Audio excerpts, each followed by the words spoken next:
నమస్తే. ఓం నమ శివాయ. ఎప్పట్లానే ఒక మోటివేషనల్ స్టోరీతో దానికంటే కార్యక్రమంలోకి అందరికీ శ్రావణ మాస శుభాకాంక్షలు తెలియజేస్తూ ఈశ్వరానుగ్రహం అందరికీ కలగాలని అనుకుంటూ చిన్న కథ.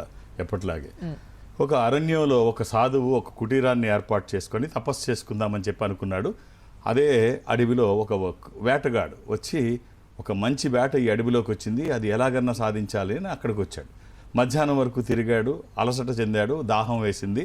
ఈ కుటీరం కనిపించింది, అక్కడికి వెళ్ళి తలుపు తట్టాడు. పెద్ద ఆయన లోపల నుంచి వచ్చి ఏం కావాలని అడిగితే దాహం వేస్తోంది అయ్యా, మంచినీళ్ళు ఉంటే ఇప్పించండి అన్నాడు. దానిదే ఉందని మంచినీళ్ళు ఇచ్చిన తర్వాత నువ్వెవరో బాబు, ఏం చేస్తావని అడిగాడు. నేను ఒక వేటగాడిని, చేయి తిరిగిన వేటగాడిని, నా వేటకు ఎదురుండదు, నా చేతికి చిక్కని జంతువు ఉండదు, నాకు 45 సంవత్సరాలు ఇందులోనే గడిచిపోయాయి, మహావేటగాడిగా నాకు పేరు అంటే మరి మీరేం చేస్తారు స్వామి అని అడిగాడు. నాదేముందయ్యా, ముక్కు మూసుకొని తపస్సు చేసుకుంటాను, నన్ను ఇదంటారు అని అంటే ఎంత చెప్పినా అర్థం కాదు తన గురించి. అంటే ఏమిటి స్వామి అని అడుగుతాడు. ఇంత ఎందుకులే, నేను నీలాగా ఒక వేటగాడిని, నువ్వు ఒక వేట కోసం చూస్తున్నావు, నేను ఒక వేట కోసం సాక్షాత్కారం కోసం నేను చూస్తున్నాను.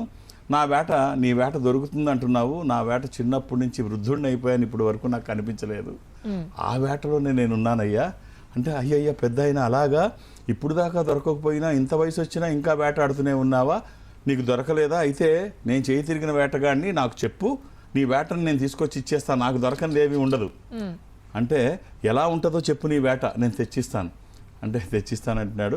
పోలికి చెప్పమంటున్నాడు అని చెప్పి నీల మేఘ వర్ణం కలిగినటువంటి శరీరం, కస్తూరి తిలకం లలాట పలకే వక్షస్థలే కౌస్తభం నాసాగ్రే నవమౌతికం కర్తలే వేణు కరే కంకణం సర్వాంగే కరిచందనం చకరచం కంఠే సముక్తావళిం.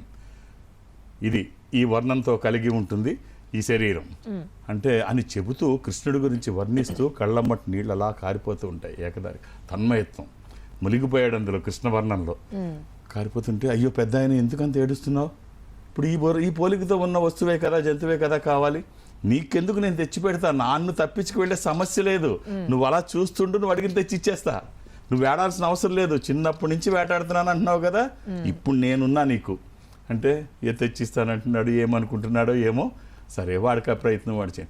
పెద్ద అయినా నువ్వు భయపడకు, నీ వేట తెచ్చి ఇవ్వకుండా నా వేటకు వెళ్ళను, నీ వేట దొరకకపోతే మంచినీళ్ళు కూడా తాగను, ముందు నీకు ఇచ్చాక నేను వెళతా అని శపథం చేసి వస్తాడు. వచ్చి ఓ చెట్టు ఎక్కుతాడు, చెట్టు ఎక్కి కింద వల వేస్తాడు, తదేకంగా చూస్తూ ఉంటాడు అన్ని వైపులా, ఎక్కడి నుంచి వస్తుంది ఈ క్యారెక్టర్, ఈ టార్గెట్ ఎటుంది అని చెప్పి చూస్తూ ఉంటాడు. ఈ వర్ణన నీలమేఘశ్యాం తల మీద నెమలిపించాం, చేతిలో పిల్లని గ్రోవి, ఎక్కడి నుంచి వస్తుంది, ఎటు వస్తుంది అని చెప్పేసి చూస్తూ ఉంటాడు. అలా కళ్ళు కాయలు కాసేటట్టు చూస్తుంటే గంటలు గడుస్తున్నాయి, రాత్రి అయిపోతుంది, చీకటి పడిపోయింది, అయినా కట్లు చిట్లించి మరీ చూస్తున్నాడు. ఎలాగైనా పెద్ద ఆయనకి ఇది తీసుకెళ్ళి ఇవ్వాలి.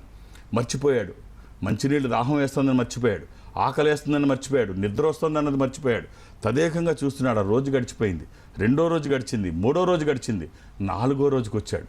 ఇక ఓపిక లేదు, కళ్ళు తిరుగుతున్నాయి, పడిపోతాడేమో అనిపిస్తుంది, చూడలేకపోతున్నాడు, అయినా చిట్లించి మరీ చూస్తున్నాడు. ఇట్నుంచి వస్తుందా, పెద్ద ఆయనకి మాట ఇచ్చాను, ఇచ్చే వరకు నేను చెట్టు దిగను అని చెప్పి చూస్తున్నాడు. ఆ టార్గెట్ నడుచుకుంటూ వస్తుంది, కృష్ణుడు నడుచుకుంటూ వస్తున్నాడు, నీలమేఘ శ్యాముడు అలా వచ్చి చక్కని అడుగులు వేసుకుంటూ ఆ వల్లోకి వచ్చి వల్లో నిల్చుంటాడు.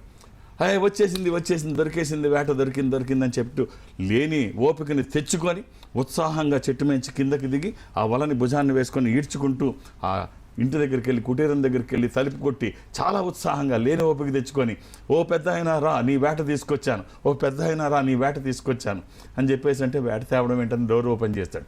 చూస్తే ఎదురు కృష్ణుడు ఉంటాడు.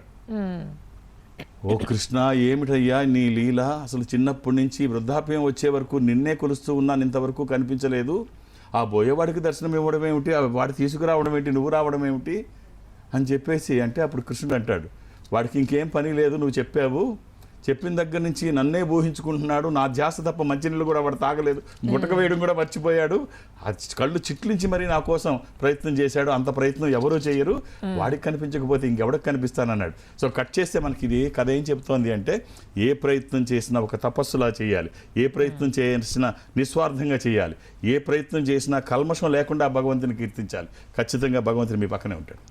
చాలా బాగా చెప్పారు గురువు గారు.